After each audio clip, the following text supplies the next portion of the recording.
Well, it's always a perennial question that people ask in the election. Well, yeah, but what about the don't knows? Might they change things?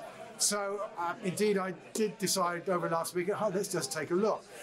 2 points. First is the level of don't knows, which is around between 11 and 17% in the polls, is more or less exactly the same level as it was at the last election. So there's no particular reason to believe that the don't knows are going to have any more impact than they had 2 years ago.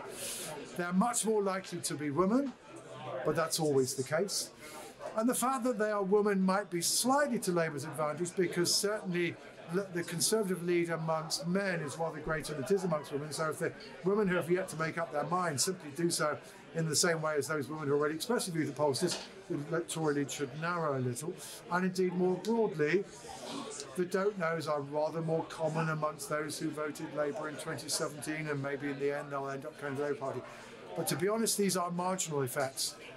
In the end, the Labour Party is going to have to persuade people to change their minds. Now, around a third of people, depending on how you ask the question, indicate that they might be willing to change their mind, but it isn't going to be a case of mobilising the don't knows and the undecided. It is, as frankly was the case in 2017, a question of persuading people to change their minds.